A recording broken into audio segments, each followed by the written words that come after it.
સ્વતંત્ર પર્વ, ભારત દેશનું 80મું સ્વતંત્ર પર્વ આજે આપણે સૌ સાથે મળીને ઉજવી રહ્યા છીએ। ત્યારે ભારતીય જનતા પાર્ટી કાર્યાલય ઉપર ઉપસ્થિત આપણા સૌના લોકલાડીલા સાંસદ ને આપણા સૌના વડીલ માર્ગદર્શક આદરણીય રૂપાલા સાહેબ, આદરણીય ધારાસભ્યશ્રીઓ ઉદયભાઈ, ભાનુબેન બાબરિયા, ડૉક્ટર દર્શિતાબેન, રમેશભાઈ, આપણા પ્રથમ નાગરિક અને લોકલાડીલા મેયર શ્રી નેહલભાઈ શુક્લ, ડેપ્યુટી મેયર દક્ષાબેન, સ્ટેન્ડિંગ કમિટી ચેરમેન પરેશભાઈ, નેતા હિરેનભાઈ, દંડક સંજયસિંહ, આપણા મારા સાથી ત્રણેય મહામંત્રીશ્રીઓ વલ્લભભાઈ, લલિતભાઈ, યોગેન્દ્રસિંહ, આપણા પૂર્વ અધ્યક્ષશ્રીઓ નીતિનભાઈ ભારદ્વાજ, કમલેશભાઈ મીરાણી, સૌ વરિષ્ઠ કાર્યકર્તા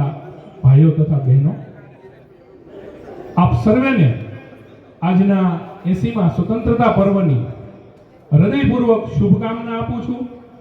આપણે સૌ ભારત માતાને પરમ વૈભવના શિખર ઉપર લઈ જવાનું આપણે બધાએ જે સ્વપ્ન જોયું છે એને આપણે સૌએ વાહક બનવાનું છે। ત્યારે આપણે સૌ ભારતીય જનતા પાર્ટીના કાર્યકર્તા છીએ અને આપણા કાર્યાલય ઉપર જ્યારે ધ્વજવંદન થતું હોય ત્યારે આપણા બધાની જવાબદારી એટલે વધી જાય છે અને આપણે આજે એ લોકોને ખાસ યાદ કરવાના છે કે જે લોકો આપણને કહીને ગયા છે કે કર ચલે હમ ફિદા જાનો તન સાથીઓ, અબ તુમ્હારે હવાલે વતન સાથીઓ। આપણને જે આઝાદી મળી છે, આપણો આન બાન અને શાન તિરંગો આપણે અત્યારે લહેરાયો, આ તિરંગાના ત્રણેય કલર પાછળ એક લાલ કલરનું રક્ત જે વહ્યું છે, લાખો લોકોએ જે પોતાની શહીદી વહોરી અને આપણને આ આઝાદી અપાવી છે, એમને આપણે ક્યારેય ભૂલવા ન જોઈએ। આપણે ગઈકાલે જ વિભાજન વિભીષિકા દિવસ એની સ્મૃતિમાં જ આપણે એનો કાર્યક્રમ કર્યો। તમે યાદ કરો કે ભગતસિંહ, સુખદેવ, રાજગુરુ, નવલોહિયા યુવાનો જ્યારે વંદે માતરમ, ભારત માતા કી જયના નારા સાથે હસતા મોઢે ફાંસીએ ચડી ગયા હશે કે ચંદ્રશેખર આઝાદ, સુભાષચંદ્ર બોઝથી લઈ અને સરદાર પટેલ, મહાત્મા ગાંધીજી સુધીના જે પરિશ્રમ કર્યો, જે લોહી વહાવ્યું અને લાખો લોકો જે નામી અનામી જે શહીદીને વહોરી અને આપણને 15 ઓગસ્ટ 1947ના દિવસે ભારત દેશને અંગ્રેજોના શાસનમાંથી 300 વર્ષનું એમનું શાસન, એમાંથી આપણને આઝાદ કર્યા। ત્યારથી શરૂ થયેલી આપણી આઝાદીની આ યાત્રા અનેક મુકામો પસાર કરતા કરતા આપણે આગળ વધતા ગયા। પરંતુ આપણે સૌ જાણીએ છીએ કે આપણે ત્યાં જે શાસકો આવ્યા અને મોટા ભાગે જેમનું શાસન રહ્યું એ બધા સ્વકેન્દ્રિત લોકો હતા, પરિવારવાદી લોકો હતા, રાષ્ટ્ર પછી પેલા પોતાનું હિત વિચારતા હતા। એમાં ભારત દેશ ક્યાંક ને ક્યાંક આપણને પાછળ રહેતો એવું લાગતું હતું। વિશ્વમાં આપણો સ્વીકાર નહોતો થતો, વિશ્વએ આપણને સ્વીકાર્યા નહોતા। ભારત દેશ જે સોને કી ચિડિયા તરીકે ઓળખાતો દેશ હતો, જે અખંડ ભારત રાષ્ટ્ર હતું, એમાંથી આપણે સંઘર્ષમય રીતે પ્રગતિ કરતા ગયા, પણ એ પ્રગતિ એવી ન હતી કે જેનો આપણે ગર્વ લઈ શકીએ। ત્યારબાદ આપણા યશસ્વી અને તપસ્વી વડાપ્રધાન આદરણીય નરેન્દ્રભાઈ મોદી સાહેબ 2014માં આ દેશના વડાપ્રધાન પદે ભારતની જનતાએ એમને અભૂતપૂર્વ પ્રેમ આપી અને એમને બેસાડ્યા અને એમણે ભારતીય જનતા પાર્ટીની પંચનિષ્ઠા ઉપર આધારિત સુશાસન ભારત દેશને આપ્યું અને ભારત દેશ આખું નવી રીતે 16 કલાએ ખીલી ઉઠ્યું, આપણી માટે સોનાનો સૂરજ ઉઠ્યો અને એ પાર્ટીના આપણે સૌ કાર્યકર્તા છીએ અને આપણા કાર્યાલય ઉપર જ્યારે ધ્વજારોહણનો કાર્યક્રમ થતો હોય ત્યારે આપણને બધાને વિશેષ રાજીપો હોય, એ સ્વાભાવિક છે। 2014 પછી આપણે વિકસિત ભારત તરફની જે ગતિ શરૂ કરી છે એમાં આપણે એક પણ ક્ષેત્ર બાકી નથી। ઇન્ફ્રાસ્ટ્રક્ચરના ક્ષેત્રથી શરૂ કરી આરોગ્યનું ક્ષેત્ર હોય કે સ્પેસનું ક્ષેત્ર હોય, ક્યાંય પણ ભારત દેશ પ્રથમ નંબરે ન પહોંચ્યું હોય એવું છે નહીં। આપણે કેટલાય ખરાબ સમય, આપણો પરીક્ષાનો સમય પણ આપણે સુચારુ રીતે પાર કરી ગયા. કોરોના કાળ પણ આમાં આવ્યો કે જેમાં આપણે 130 કરોડની જનતાને આપણે એક વખત નહીં 3 વખત વેક્સિન દઈ અને અન્ય દેશોને પણ આપણે જે મદદ કરવાની આપણી ભાવના છે એ મુજબ આપણે અન્ય દેશો સુધી પણ આપણે આ મદદ પહોંચાડી શકાય.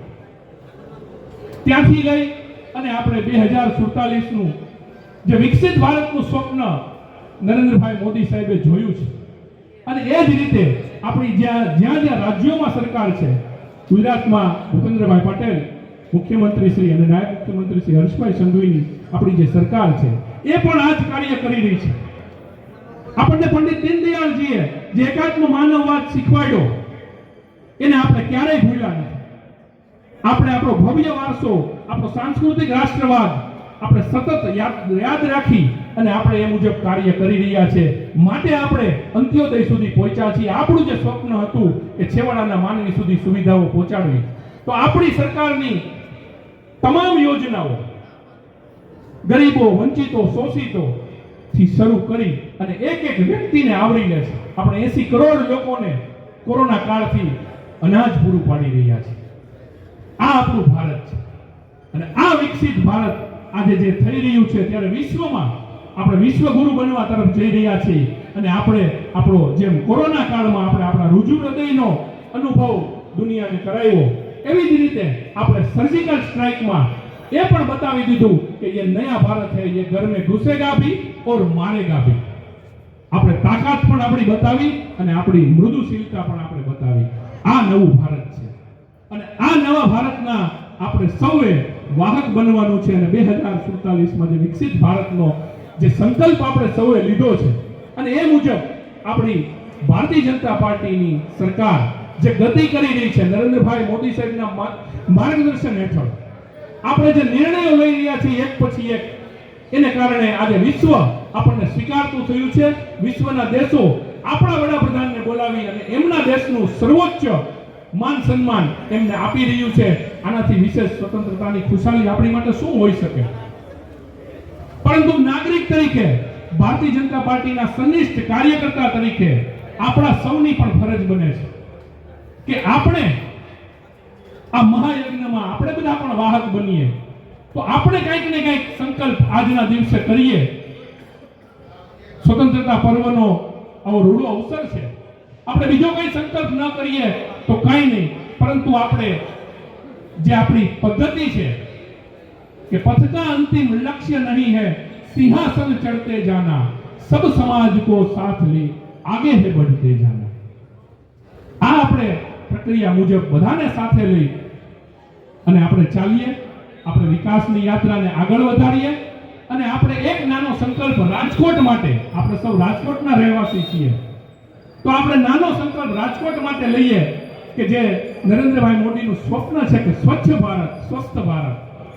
આપણે સ્વચ્છતાનો આજે એક સંકલ્પ લઈએ અને એક સંકલ્પ આપણે એક વૃક્ષ માં કે નામ, આપણે એક વૃક્ષ આપણી માતાના નામે વૃક્ષારોપણ કરી અને એનું જતન કરીએ. અને સ્વચ્છતાની શરૂઆત આપણે આપણાથી કરીએ કે હું ક્યાંય કચરો નહીં ફેંકું અથવા તો હું ક્યાંય કચરો જોઈશ તો તરત એનો નિકાલ કરીશ.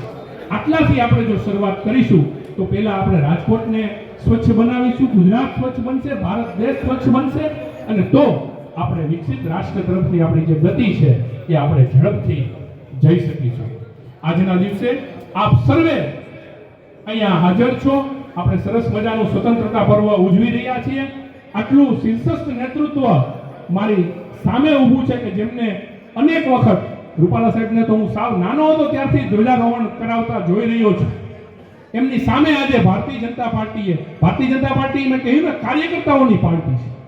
ભારતીય જનતા પાર્ટી આજે મને મારી જવાબદારી અધ્યક્ષની છે તો મને આજે ધ્વજારોહણ કરવાનો મોકો આપ્યો છે.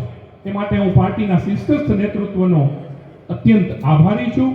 આપ સૌની સાથે આ સ્વતંત્ર પર્વની ઉજવણી કરતા ખૂબ હું રાજીપો અનુભવું છું. ફરી એક વખત આપ સૌને ખૂબ ખૂબ શુભકામના સાથે આપણે બધા 3 વખત પૂર્ણ તાકાતથી ભારત માતાનો જયઘોષ કરીશું. ત્યારબાદ હું મારી વાત પૂરી કરીશ. આપણે સૌ સાથે મળીને બોલીએ ભારત માતા કી જય, ભારત માતા કી જય, ભારત માતા કી જય, વંદે વંદે વંદે અસ્તુ ભારત માતા કી જય, વંદે માતરમ.